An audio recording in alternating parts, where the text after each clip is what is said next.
بسم الله الرحمن الرحيم.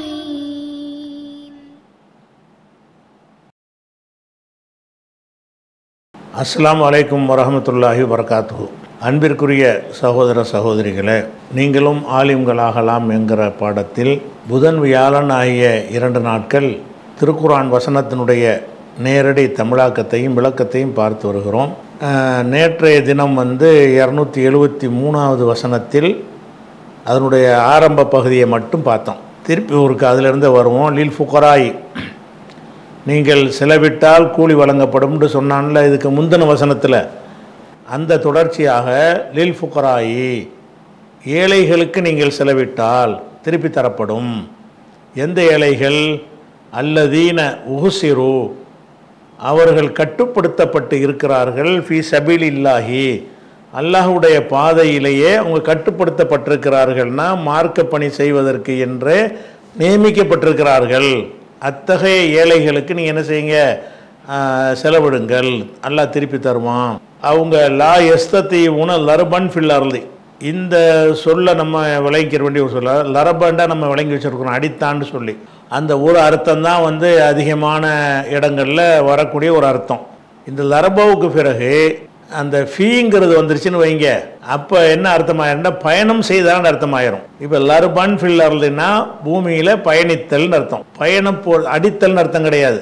பூமியில் ஒரு ஊர்லேருந்து ஒரு ஊருக்கு போகிறீங்கன்னு வைங்களேன், அதுக்கு லரப ஃபில் அர்லி.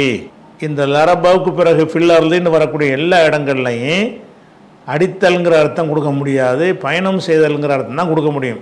இது அரபு மொழியில் ரொம்ப சர்வசாதாரணம். குர்ஆனில் கூட இந்த லரப ஃபில் அர்லிங்கிற இந்த ஸ்டைலில் நிறைய இடங்களில் வந்திருக்கிறது.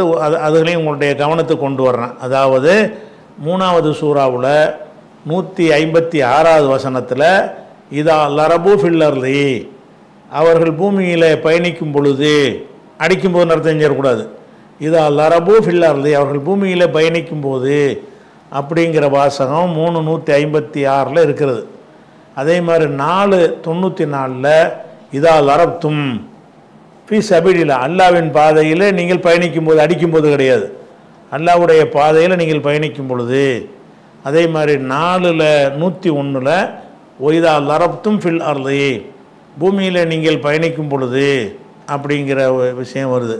அதே வாசகம் 5:106 இன் அன்தும் லரப்தும் ஃபில் அர்லி, பூமியிலே நீங்கள் பயணம் செய்து போவீர்களேயானால், லரப்தும் என்றால் அடித்தீர்கள் அர்த்தம், லரப்தும்னா சாஃபர்த்தும் பயணித்தீர்கள் அப்படின்ற அர்த்தம்.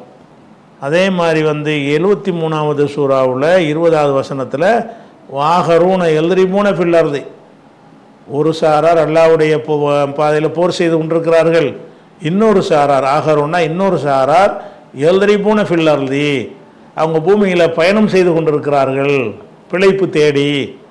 எபுத்தகுன மின் ஃபضலில்லா, அல்லாஹ்வுடைய பிழைப்பை தேடி, ரிசுக்கை தேடி போகிறாங்க. அதுக்கு பூரா லரபா எல்லாம் பயன்படுத்துகிறான். இப்போ லரபங்கிற வார்த்தைக்கு பிறகு பூமியில் அப்படின்னு வந்துருச்சுன்னு சொன்னான். ஃபில் அர்லின்னு வந்துருச்சுல, எங்கெல்லாம் லரபண்டு அதுக்கு பின்னாடி ஃபில் அர்லின்னு வந்துவிட்டு லரபா மட்டும் இல்லை, லரபை எல்ரிபு லரபு, லரபோடு பிறந்த அனைத்து வார்த்தைகளும். அப்போ லரபோடு பிறந்த அனைத்து வார்த்தைகளுக்கும் பின்னாடி ஃபில் அர்லிங்கிறது வந்துவிட்டது என்று சொன்னால் அதுக்கு சஃபரு என்று அர்த்தமாயிரும், பிரயாணம். சரி, இப்போ இதுக்கு வசனத்துக்கு வருவோம். அப்போ அல்லாவின் பாதையில் அவங்க கட்டுப்படுத்தப்பட்டிருக்கிறாங்க. லா எஸ்தீவுன, இஸ்ததா என்றால் சக்தி பெற்றான் அர்த்தம். லா எஸ்தீவு என்றால் சக்தி பெற மாட்டான், அதனுடைய பன்மை லா எஸ்தீவுன, சக்தி பெற மாட்டார்கள். எதற்கு சக்தி பெற மாட்டார்கள்னா லர்பன் ஃபில் அர்லி, பூமியில் பயணம் செய்ய சக்தி பெற மாட்டார்கள். அவங்க இங்கே நீ இருக்கணுன்ற எப்படி சக்தி பெறுவாங்க? நீ பள்ளிவாசலில் தான் இருந்தாகணும், இங்கே தான் வேலை செஞ்சு ஆகணும், அல்லது இராணுவத்தில் நீ இருந்து ஆகணும், இங்கே விட்டு வெளியே போகக்கூடாதுன்னு இப்படி ஏதோ ஒரு விஷயத்துக்காக வேண்டி அவங்கள ஒரு இதில் கட்டி போட்டோம்னு சொன்னால் அவங்களுக்கு நினைச்சபடி பிரயாணம் பண்ண இயலுமா?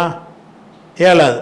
லா எஸ்தீவுன, அவர்கள் சக்தி பெற மாட்டார்களே. லர்பன் ஃபில் அர்லி, பூமியில் பயணம் மேற்கொள்ள சக்தி பெற மாட்டார்களே, அந்த மாதிரி ஃபக்கீர்களுக்கு செலவழியுங்கள்.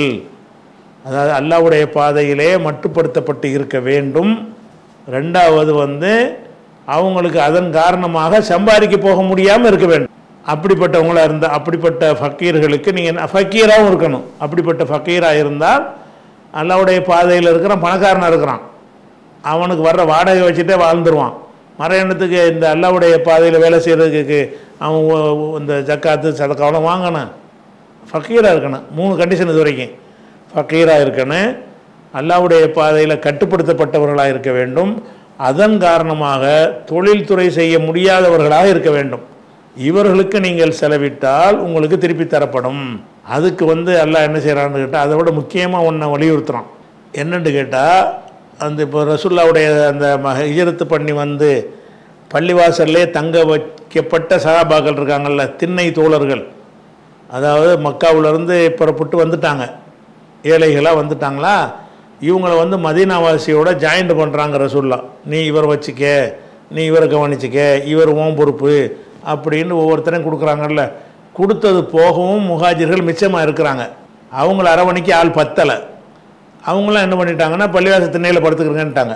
சுஃபான்னா திண்ணை, அஸ்ஹாபு சுஃபான்னா திண்ணை வாசிகள். திண்ணை வாசிகள்னா யாருன்னு கேட்டால், வெளியூர்லேருந்து அவங்கள அரவணைப்பதற்கு ஆள் கிடைக்காம, மதீனாவுடைய ஆள் கிடைக்காம பள்ளிவாசலில் தங்கி கொண்டவர்களுக்கு பேர் என்னென்னா திண்ணை தோழர்கள்பாங்க, அஸ்ஹாபு சுஃபாங்கிறாங்க.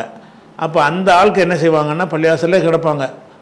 பார்க்குறவன் என்ன நினைப்பான்னா, என்னடா இவங்க வந்துக்கிட்டு ஒரு கடைக்கும் போக மாட்டேங்கிறாங்க, தொழிலுக்கும் போக மாட்டேங்கிறாங்க, அது பாட்டுக்கு பள்ளியிலே கதியாக கிடக்கிறாங்களோ, பறக்கத்தான் காசு பணம் வச்சுருப்பாங்களோ, நிறைய காசு இருக்குமோன்னு நினைப்பாங்களாம் பார்க்குறவங்க. அவங்களுடைய அந்தரங்க நிலையை தெரியாதவங்க பார்த்தாங்கன்னு சொன்னால் நல்ல வசதியாக இருப்பாங்க போல இருக்குது, அப்படி தான் நினைப்பாங்க. நீங்கள் எந்த வேலைக்கும் போக மாட்டேங்கிறீங்க, பள்ளிவாசல்லையே உட்காந்துக்கிட்டு இருக்கிறீங்க, உசுரோடு வாழ்ந்துக்கிட்டு இருக்கிறீங்க. அதை பார்த்தா ஒருத்தன் என்ன நினைப்பான், பறக்கத்தான் வீட்டில் வச்சுருக்கார் போல இருக்குது, சம்பாரித்து கொடுக்கணுங்கிற நிலையில் அவர் இல்லை, நீங்கள் எந்த பஞ்சத்தில் அடிபட்டு கிடக்குன்னு உங்களுக்கு தான் தெரியும். பார்க்குறவன் என்ன நினைப்பான்னு கேட்டால், எந்த வேலை வெட்டிக்கும் போகாமல் பள்ளியே கதியாக கிடந்தீங்கன்னு சொன்னால் உங்களை வசதி உள்ள நினைப்பான்ல, அதை சொல்கிறான்ல. யஹ்சபுஹும் நினைப்பார்கள், ஹசிப என்றால் நினைத்தான், அதனுடைய வருங்காலம் யஹ்சபு, யஹ்சபுஹும் அவர்களை பற்றி எண்ணுவார்கள், அல் ஜாஹிலு அறியாதவன், அறியாத ஒருத்தன் அவங்கள பற்றி தெரியாத ஒருத்தன், யஹ்சபுஹும் அவர்களை பற்றி நினைப்பான். ஹசிப என்றால் 1 2 கணக்குன்றது இருக்குல்ல, அதுக்கும் ஹிசாபும்பாங்க. மனசில் நினைக்கிறோம்ல, அதுக்கும் ஹிசாபு தான். அப்போ யஹ்சபுஹும் அவர்களை பற்றி எண்ணுவான், அல் ஜாஹிலு அறியாத ஒருத்தன். அறிஞ்சவங்களுக்கு தெரியும் இந்த திண்ணையில் கிடக்கிறாங்க, சாப்பாடு இல்லாமல் இருக்காங்கன்னு தெரியும். ஒரு புதுசாக வெளியூர்காரன் வர்றான்னு வைங்க, அவன் நினைக்குவானா. யஹ்சபுஹும் அவர்களை பற்றி கருதுவான், அல் ஜாஹிலு அவர் ஜாஹிலு பிஹிம்னு வச்சுக்கணும், அவர்களை பற்றி அறியாதவன், அவர்களை பற்றி அறியாத ஒருவன் கருதுவான், அக்னியா செல்வந்தர்கள் பணக்காரர்கள் என்று எண்ணுவான். அவங்க எப்படி இருப்பாங்கன்னா, பள்ளிவாசலே கதியாக இருப்பாங்க, பார்க்குறவனுக்கு என்ன செய்யணும், பணக்கார ஆளுக்கான்னு தெரியும். அப்போ யஹ்சபுஹுமுல் ஜாஹிலு அக்னியா அறியாதவர்கள் அவர்களை பற்றி எண்ணுவான். அக்னியா கனி என்பதற்கு ஜம்மு அக்னியா செல்வந்தர்களாக அவர்களை பற்றி நினைப்பார்கள். எதனால் அப்படி நினைக்கிறார்கள்னா, மினத் அஃபுஃபி மின் தஃபுஃபிஹிம், மினத் அஃபுஃபின்னா தஃபுன்னா சுயமரியாதை, அதாவது சுயமரியாதைன்னு சொல்கிறாங்கல்ல, தன்மானம். அப்போ தன்மானம்ங்கிறதுக்கு வடமொழி சுயமரியாதையுமாங்க.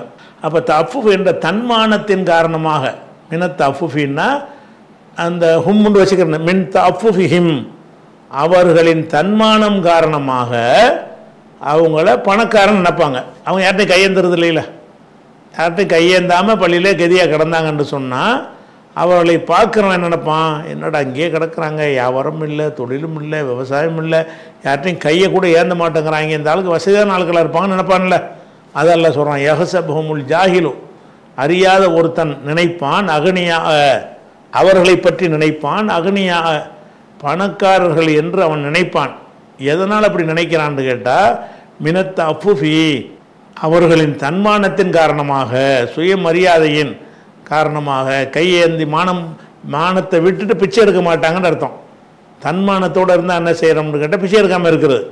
அவர்களின் தன்மானத்தின் காரணமாக அவர்களை பார்ப்பவன் பணக்காரர்கள் என்று நினைப்பான். தாரிஃபுஹும் முகமதே நீங்கள் அவர்களை அறிந்து கொள்வீர்கள், தாரிஃபுங்கிறது முன்னிலை ஆண்பால் ஒருமை ரசூலுல்லாஹ்வை குறிக்கிறது. தாரிஃபுஹும் நபியே நீங்கள் அவர்களை அறிந்து கொள்வீர்கள், பிசீமாகும் அவங்களுடைய அடையாளங்களை வைத்து அறிந்து கொள்வீர்கள். அவங்கள பார்த்தோன்னு உங்களுக்கு அடையாளத்தை வச்சு இவங்கெல்லாம் இந்த மாதிரியான ஒரு ஆட்கள் வெளியூர்லேருந்து வந்து அல்லாஹ்வுக்காக தங்களை அர்ப்பணித்து கொண்டு கையேந்தாமல் வாழக்கூடிய இது கொள்கைவாதிகள் தான் இவங்கன்னு நீ அறிந்து கொள்வாய். தாரிஃபுஹும் அவர்களை நீ அறிந்து கொள்வாய், பிசீமாகும் சீமாண்ட அடையாளம், பிசீமாகும் அவங்களுடைய அடையாளத்தை கொண்டு நீங்கள் அறிந்து கொள்வீர்கள். லா எஸ் அலுனன் நாச மக்கள்கிட்ட கையேந்த மாட்டார்கள், கேட்க மாட்டார்கள்னா கையேந்த கேள்வி கேட்கறது இல்லை. சுவாலுங்கிறதுக்கு ரெண்டு அர்த்தம் இருக்குது. பிச்சை எடுக்கிறதுக்கு சுவால் தான், ஒரு சந்தேகத்தை தெளிவு வருவதற்காக கேட்குற கேள்விக்கு பேரும் சுவால் தான். இந்த இடத்துல வந்து கையேந்துறது. லா எசலுனன் நாச மக்கள்கிட்ட அவங்க கையேந்த மாட்டார்கள், இல்ஹாஃபன் கெஞ்சியவர்களாக என்ன செய்ய மாட்டாங்க, ஏதாச்சும் கொடுங்களேன் சாப்பிட்டு 3 நாள் ஆச்சு அப்படி கேட்க மாட்டார்கள். அப்படிப்பட்டவர்களுக்காக நீங்கள் செலவு செய்யுங்கள்ங்கிறான். இவ்வளவும் சேர்ந்து அதில் இப்போ என்ன செய்கிறோம்னு கேட்டால், இவன் தாவா பண்ணி செய்ய வேண்டியிருக்கு. தாவாவில் இருக்கிறவங்களுக்கு எந்த ஒரு இயக்கமாக இருந்தாலும் எந்த ஒரு ஜமாத்தாக இருந்தால் சம்பளம் கொடுக்குறாங்களா?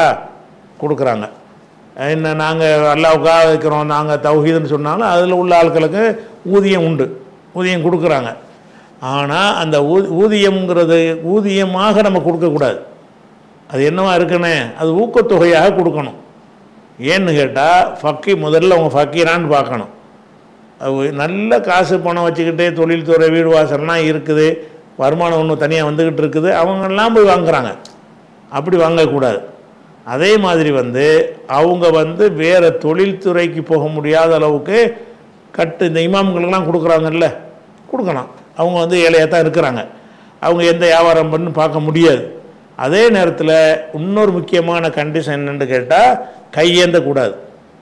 அப்போ நிறைய இந்த பள்ளியில் இமாம் மோதினார் இருக்கிறவங்கெல்லாம் போய் கையேந்துறாங்க வெக்கம் இல்லாமல்.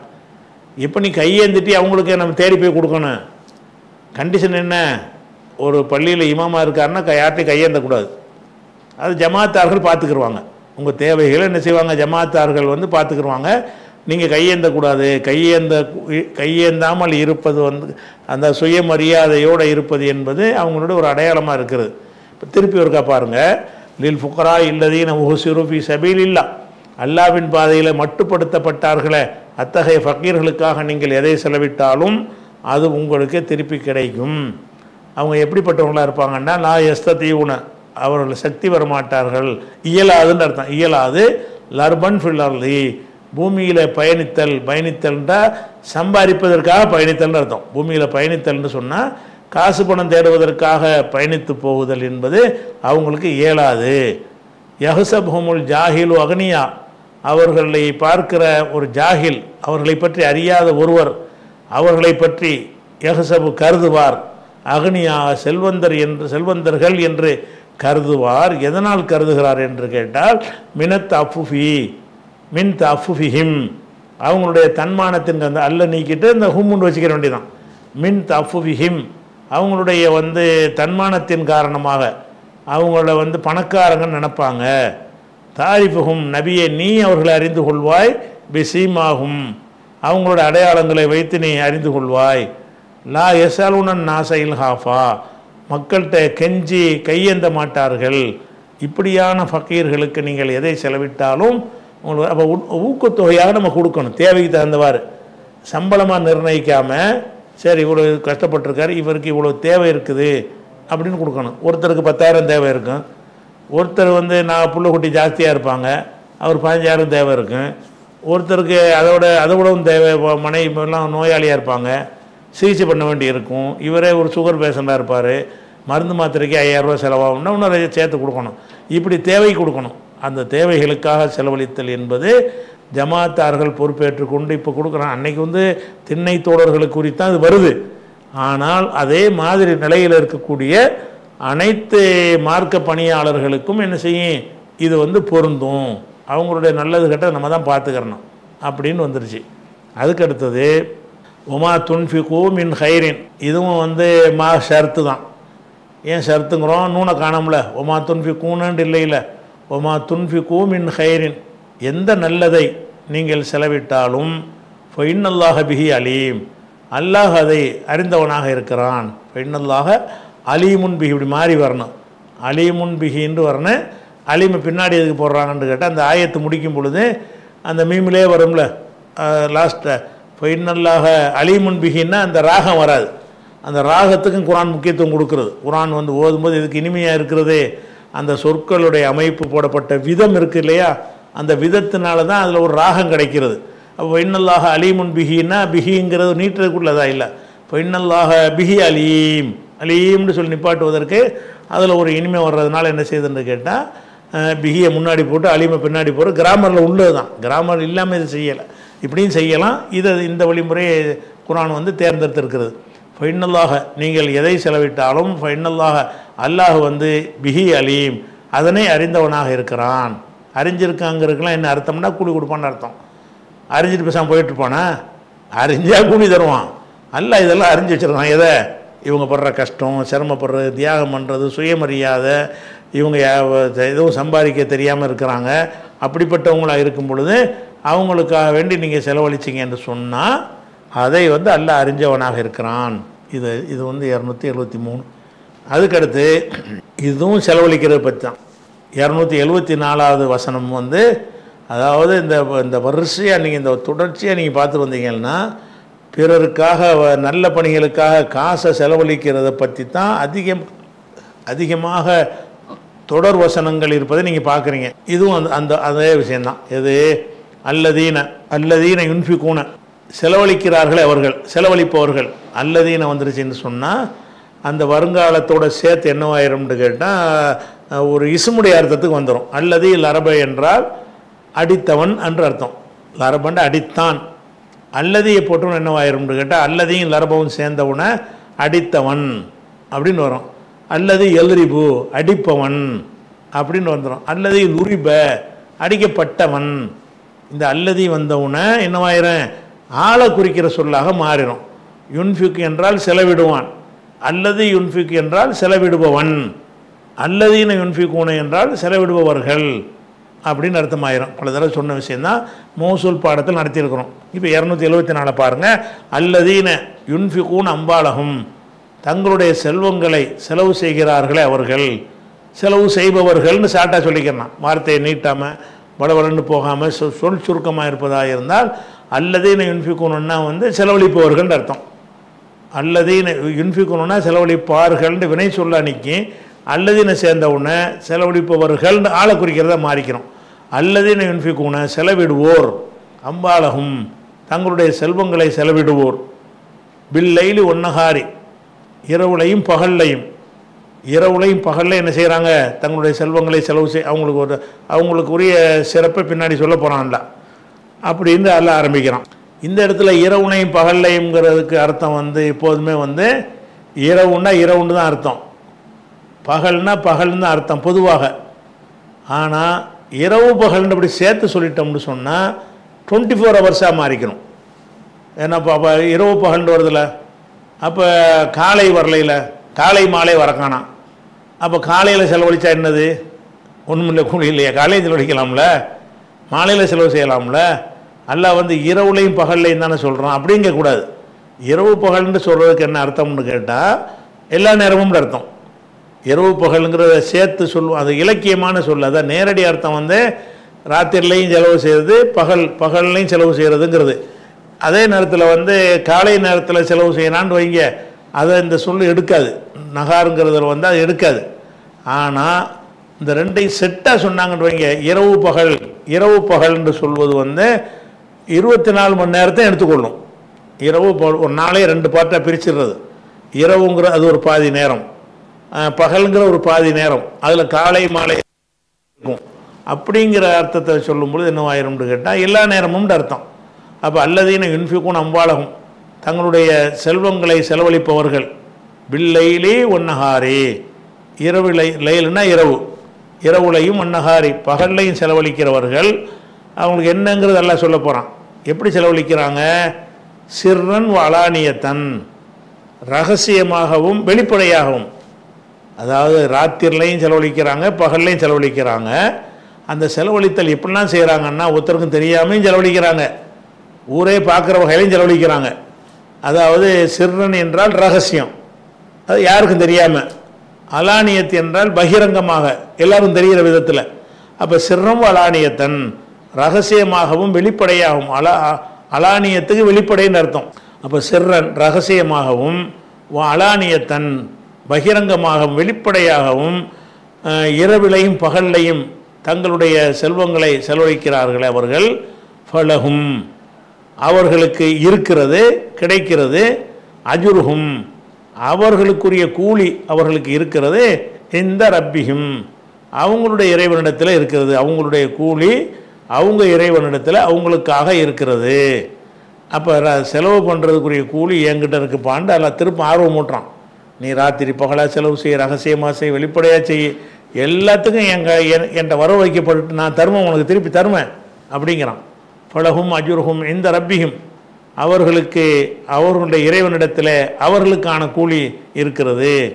உலா ஹவுஃபுன் அலைஹிம் அவர்கள் மீது எந்த ஒரு பயமும் கிடையாது. இந்த லாவுக்கு பிறகு ஹவுஃபுன் வருதுல, பயம், ஒரு பயம் கிடையாது, எந்த பயமும் கிடையாது. லா ஹவுஃபுன் அலைஹிம் அவர்கள் மீது எந்த ஒரு அச்சமும் கிடையாது. வலாஹும் யஹ்சனூன் அவர்கள் கவலைப்படவும் மாட்டார்கள். அதாவது வலாஹும் யஹ்சனூன்னா அவர்கள் கவலைப்பட மாட்டார்கள் அப்படின்னு சொல்லி 274 தான தர்மங்கள் செய்வதனுடைய நன்மைகளைத்தான் நல்லா சொல்லி காட்டுறோம். இது ஒரு விஷயமாச்சா. அதுக்கு அடுத்தது இது இப்போ தான் ஒரு டாப்பிக்கு மாறுது. இந்த செலவழித்தல் என்பது அதுவும் பொருளாதாரம் சம்மந்தப்பட்ட விஷயந்தான். இருந்தாலும் செலவழித்தல்ங்கிறத கடந்து இந்த வட்டி வாங்குறாங்கல்ல, அந்த வட்டி வாங்குறவர்களை பற்றி சொல்லக்கூடிய ஒரு எச்சரிக்கை இந்த வசனம். இந்த வசனத்தில் முக்கியமாக இந்த வட்டி வாங்குறவன் மறுமை நாளில் எப்படி எழுப்பப்படுவான் அப்படிங்கிறத இந்த வசனம் சொல்லுது. என்ன சொல்லுதுன்னு கேட்டால், ஷைத்தான் தீண்டிடுவான்ல ஒருத்தனை, அவனை மாதிரி எழுப்பப்படுவான்னு வருது இந்த வாசம். அந்த கருத்தை விளங்கிக்கிட்டு பிறகு அர்த்தம் செஞ்சால் நல்லாயிருக்கும். இதில் உள்ள செய்தியை இந்த ஷைத்தானால் தீண்டுதல் என்பதனுடைய அர்த்தத்தை முழுசாக முதல்ல விளங்கிக்கிட்டு அப்புறம் இந்த வசனத்தை வாசித்தா உங்களுக்கு தெளிவு கூட கிடைக்கும்.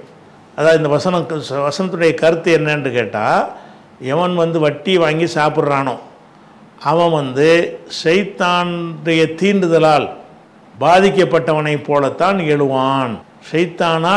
ஷைத்தானுடைய தீண்டுதலினால் பாதிக்கப்பட்டிருக்கான் ஒருத்தன், அவன் எப்படி இருப்பான் அந்த மாதிரி தான் வட்டி திங்கிறவனும் இருப்பான் அப்படிங்கிற வாசகம் வருது. ஷைத்தானால் தீண்டுவதுன்னா என்ன அர்த்தம் அப்படின்னு சொன்னால், இது ஒரு இலக்கியமான ஒரு சொல்லு. மஸ்ஸுன்னு வருதுல்ல, ஷைத்தான் தீண்டுதல்ண்டு, அந்த தீண்டுதல்னு சொன்னாங்கன்னு சொன்னால் அவங்கள மென்டலாக்கி விட்டுற. ஷைத்தான் பைத்தியம் முடிக்கிறாங்கல்ல, அந்த மாதிரி ஷைத்தான் முடிச்சிருச்சுன்னா சொல்கிறாங்கல்ல. ஷைத்தான் பிடிச்சிருச்சுன்னா மக்கள் வழக்கத்தில் சொல்கிறாங்கல்ல, ஷைத்தானை பிடிச்சிருக்கிறான். ஷைத்தான் பிடிச்சாங்கிறதுக்கு அர்த்தமே எதுக்கு சொல்லுவாங்கன்னு கேட்டால், மெண்டலானவனுக்கு சொல்லுவாங்க. ஷைத்தான் பிடிச்சவன் பேய் பிசாசு, பேய் பிடிச்சவன், ஷைத்தான் பிடிச்சவன் சொல்கிறாங்கல்ல, அதுக்கு பயன்படுத்துவாங்க. அப்போ அதனால் ஷைத்தான் பிடிக்குதல் என்கிற ஒரு அர்த்தத்தை ஷைத்தான் போய் ஒருத்தனை பிடிக்கிறான் அப்படின்னு சொன்னால் பைத்தியமாக்குறான்னு அர்த்தம். இப்போ ஷைத்தான் தான் பைத்தியமாக்குறானா? ஒருத்தன் பைத்தியமாகுறான்னு சொன்னால் அந்த வேலையை ஷைத்தான் செய்வானா? ஷைத்தான் இங்கே சேர்க்கப்பட்டு இருக்கிறது. எப்படி வருது? எத்தஹப்பத்துஹு ஷைத்தான் மினல் மஸ், ஷைத்தானுடைய தீண்டுதலினால் பிடிக்கப்பட்டானே அவனை போலத்தான் எழுந்திருப்பான்னு வருகிறது. வட்டி வாங்குறவன் ஷைத்தான் பிடிச்ச ஆள் மாதிரி வருவான். ஷைத்தான் பிடிச்ச ஆளுங்கிறது எதுக்கு சொல்லப்படுறது? மெண்டலுக்கு சொல்லப்படுறது. ஷைத்தான் நம்மளை பிடிச்சிடறான்டா பைத்தியமாக்குறது. அப்போ ஷைத்தான் நம்மளை பிடிச்சி பைத்தியம் ஆக்குவானா? இந்த வசனத்தின்படி ஆக்குவாங்கிற மாதிரி தெரிகிறது. ஆனால் அப்படி ஆக்க மாட்டான். ஏன் ஆக்க மாட்டான்னு சொன்னால், ஷைத்தானுடைய இலக்கு என்ன? மனிதனை வழிகெடுக்கிறது. சரியா? ஷைத்தான் பண்ற இலக்கு என்ன? மனிதனை வழிகெடுக்கிறது. வழிகெடுத்து அவனை நரகத்துக்குரிய ஆள் ஆக்குறது தான் ஷைத்தானுடைய, அவனை ஏற்றுக்கொண்டு ஒப்புக்கொண்டு வாங்கிய வேலை. அதுதான் என்ன வேலை? எல்லாத்தையும் கெடுத்து நரகவாசி ஆக்குவேங்கிறத அவன் கேட்டு வந்தான். இப்போ நரகவாசி ஆக்கிறதா இருந்தால் ஒரு மனிதனை ஷைத்தான் பைத்தியம் ஆக்கிட்டான்னு வைங்க, நரகவாசி ஆக்க முடியுமா? பைத்தியத்துக்கு நரகம் கிடையாது. ஒரு மனிதனை எல்லாம் தண்டிப்பதாக இருந்தால் அவன் சுய நினைவோட உணர்வோடு இருந்தவனைத்தான் நல்லா தண்டிப்பான். மெண்டலை தண்டிக்க மாட்டான் நல்லா. இப்போ ஷைத்தான் ஒரு மனுஷனை பிடிச்சி கிறுக்கனாக்கி விட்டுறான். அதாவது சைத்தான் பிடிச்சிட்டான்னு சொல்கிறீங்கல்ல, அதுதான் அந்த பேய் பிடிச்சிச்சு சைத்தான் பிடிச்சுன்னு பைத்தியக்காரங்களுக்கு என்ன பேர் சொல்கிறோம் ஊர் உலகத்தில்? சைத்தான் பிடிச்சிட்டாங்கிறீங்க. சைத்தான் தான் அதை செய்கிறானா இருந்தால் அப்போ சைத்தான் வந்து அவன் டியூட்டிக்கு மாற்றமாவில் செய்கிறான்னு வருது. ஏன் ஒருத்தனை பிடிச்சி கிறுக்கனாக்கி விட்டான்னு சொன்னால் அவனுக்கு நரகத்துக்கு போக மாட்டான். அவன் ஒருத்தனை கிறுக்கனாக்கிட்டீங்க, கிறுக்கனான பிறகு அவன் 10 பேரை கொலை பண்ணி போடுறான், அவனுக்கு தண்டனை இருக்கா? இல்லை. அவன் கிறுக்கனான பிறகு என்ன செய்கிறான்? கல்லை விட்டு எரிஞ்சு மண்டையை உடைச்சி போடுறான், அவனுக்கு உலகத்துலேயும் தண்டனை கிடையாது, ஆகிரத்துலேயும் தண்டனை கிடையாது. அப்போ ஷைத்தானுடைய தீண்டுதலுக்கு இந்த பைத்தியம் ஏற்படுது என்பது ஷைத்தான் தான் பைத்தியத்தை ஏற்படுத்துகிறான் என்பதாக இருக்குமேயானால் ஷைத்தானுடைய வேலைன்னு குர்ஆனில் சொல்லப்பட்டிருக்கிறது. அதுக்கு மாற்றமாக செய்கிறான். இப்போ ஷைத்தான் வேலை என்னன்னு பாருங்கள். உதாரணமாக ஷைத்தானுடைய வேலை என்னன்னு கேட்டால், அதாவது இது வந்து 4வது சூறாவில் 120வது வசனத்தில் வருகிறது. என்ன வருது அந்த வசனத்தை பாருங்கள். அதாவது என்ன செய்கிறான்னா, காலை ஷைத்தான் சொல்கிறான், அல்லாட்ட சொல்கிறான், டேய் வெளியே போடான்னு அல்லாஹ் வந்து விரட்டுவான்ல ஷைத்தானை. அப்போ அவன் சொல்லுகிறான், லத்தஹிதன்ன மின் இபாதிக்க நசீபன் மஃப்ரூலா, உனது அடியார்கள்ட்டேருந்து ஒரு பெரும் தொகையினரை நான் வந்து வென்றெடுப்பேன். உல உலில் அன்னகும் அவங்கள வழிகெடுப்பேன். உளவு மன்னி அன்னகும் அவர்களுக்கு ஆசை வார்த்தை காட்டுவேன். உல ஆமுர் அன்னகும் அவங்களுக்கு தீய கட்டளைகளை போடுவேன். புலை பத்திக்குன்ன ஆதான அண்ணாமி கால்நடைகளுடைய காதுகளை அவங்க அறுப்பாங்க. பல ஆமுரன்னகும் மேலும் அவர்களுக்கு நான் கட்டளையிடுவேன். புலை கையுருன்ன ஹல்கல்லா, அல்லாஹ் படைத்த கோலத்தை மாற்றுவார்கள் அப்படின்னு சொல்லி என்ன செய்கிறான்னு கேட்டால் ஷைத்தான் அல்லாட்ட கேட்குறான். மேலும் ஏய்துகும், ஷைத்தான் உங்களுக்கு வாக்களிக்கிறான். ஒய் மன்னியும் உங்களுக்கு ஆசை வார்த்தை காட்டுகிறான். ஒமா ஏய்துகும் ஷைத்தான் இல்லா குரூரா, மோசடியை தவிர வேறு வாக்கு அவன் அளிப்பது இல்லை, கேர்ஃபுல்லாக இருங்கன்னு நல்லா சொல்கிறான். இப்போ ஷைத்தானுடைய வேலை என்ன?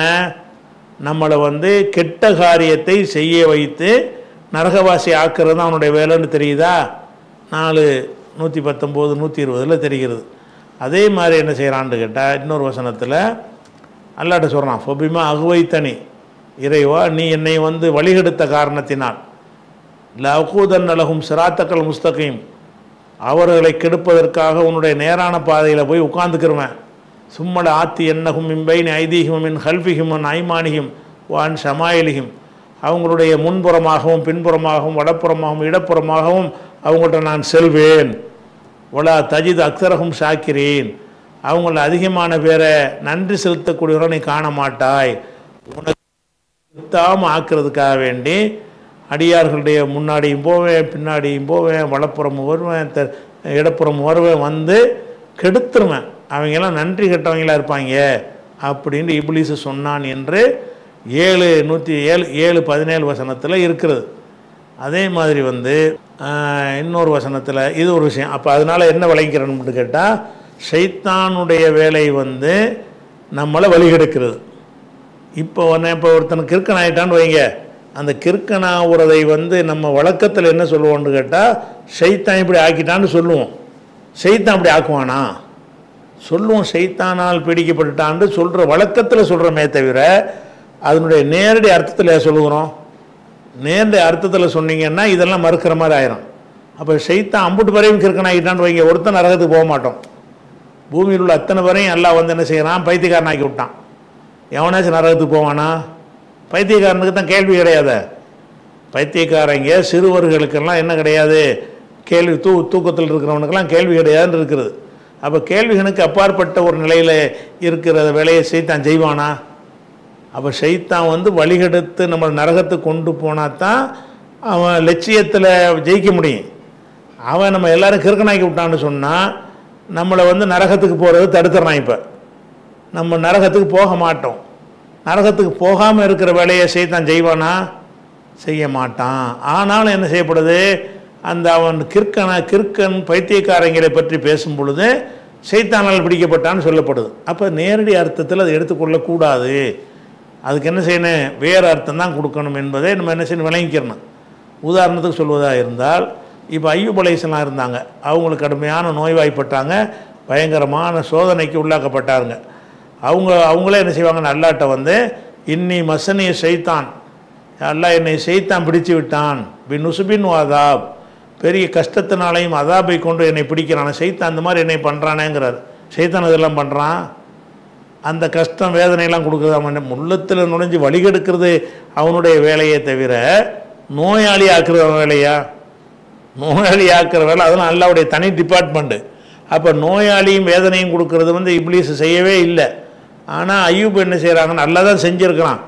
அல்லாவோட சேர்த்தா அது கொஞ்சம் நல்லா இருக்காத, மரியாதையாக இருக்காதுங்கிறக்கா என்ன செய்கிறாருன்னா, இறைவா சைத்தான் என்னை ரொம்ப சோதிக்கிறானே அப்படிங்கிறாரு. சைத்தான் அந்த வேலையை செய்ய மாட்டான்.